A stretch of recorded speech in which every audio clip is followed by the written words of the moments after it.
this white mucusy shit that people get in their lungs when they end up getting cancer from smoking tobacco.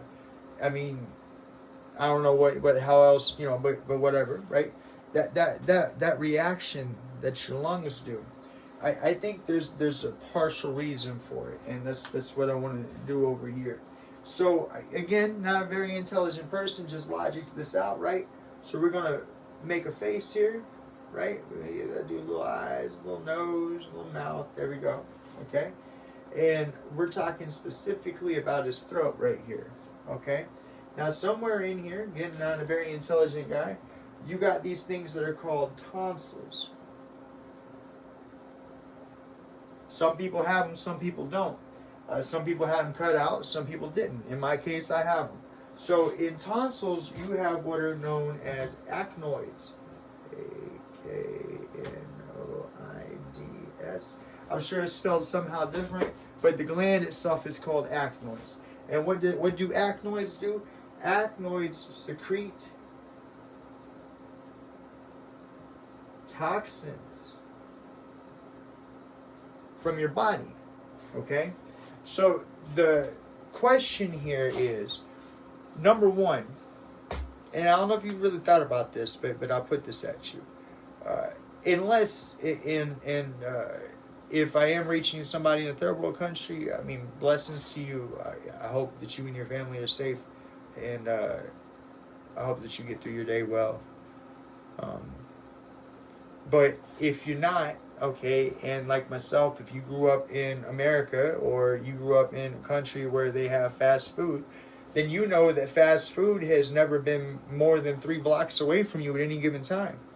So it doesn't actually make any sense at all for your body to trigger fat storages, okay? If you actually think about it, it doesn't, okay? Because this whole idea of your body needing to store fat is for you to survive a winter, or for you to go through a drought, or for you to go through, you know, whatever, right? As the human being has evolved. And so I say, why is it that you have created fat storages? And this, I'm sure you're going to think something, but whatever. I think it has to do with this little system right here, okay? Now further down here, we're just going to draw a big old circle right here, and we're going to call this the belly.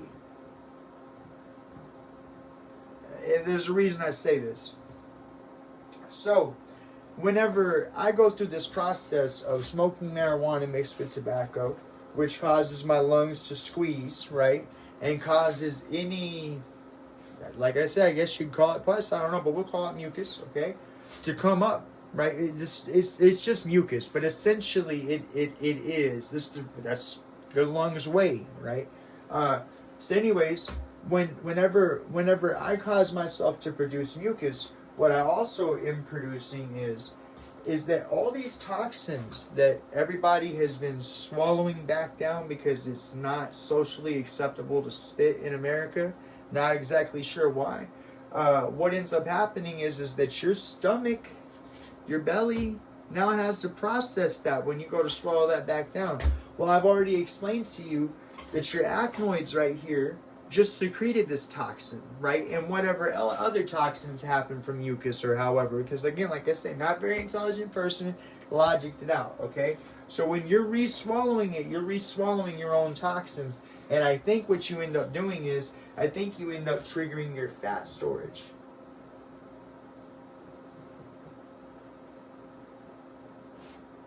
So what I think is, okay, so now is to my understanding that the Eastern community calls the belly the second brain.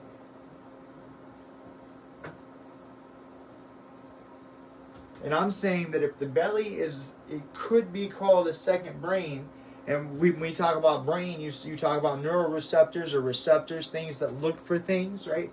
And I understand there's many parts to the belly, many parts to the stomach, many processes, okay? Well, I'm saying that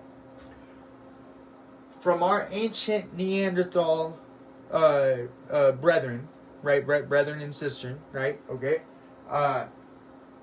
When they would be hungry, right? If you get hungry, you will swallow your own mucus, right? It's just part of your natural, right? But when you actually eat, when you actually consume water, you actually consume a cookie, you actually consume a steak burger, whatever, right? What ends up happening is that your spit, your saliva, has stomach acids in it.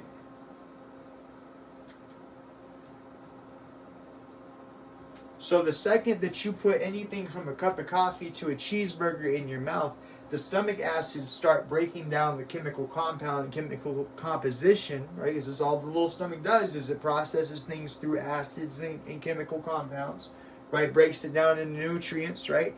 Again, not an intelligent guy, just logicking this out, okay? So when you turn around and you don't have food in your mouth, or you don't have water in your mouth because you don't have anything to eat or you don't have anything to drink, okay, and you're grateful for the spit or the saliva in your mouth because everything else about you is cracking and dry because you're in a desert situation, or you're at negative some temperature and everything, even though there's water all around you, everything is dry because everything's frozen. You've either experienced that or you haven't. Then what will happen is that you trigger your body. I think, don't know this, think you trigger your body through this receptor, right? We're just gonna put a big old X right here because I don't know what it would be, I don't know where it would be, I don't know what it would look like. I'm just saying there'd be a sensor, so to speak, in your stomach to say, hey, wait a minute, we're swallowing mucus. If we're swallowing mucus, we gotta store food for fat. Or we gotta store fat for winter. We gotta take on water weight, right? We have to do all of these things in order to be able to survive our harsh environment, right? So I'm saying that whenever I hack up, so whenever I smoke, hack, and yak, and I cough up mucus, the only thing that I do different than the other average individual is I make 100% sure that I spit that stuff out every time. And what I'm telling you that I think that you're seeing here is, now, number one, THC does attach to fat cells, and we'll get into that, right? That's the next part here. But what I think that might actually have happened here is you're witnessing what happens when you flush your body of all of those toxins, okay? You take a diet, you take a supplement, you take a pill, you take an exercise, right? What happens? You end up losing weight. But you end up losing anywhere from 10 to 40 pounds, right? And then what happens, y'all? You plateau. Well, why do you plateau? I think you plateau because the rest of your, for example, they have what are called trans fats and saturated fats, okay?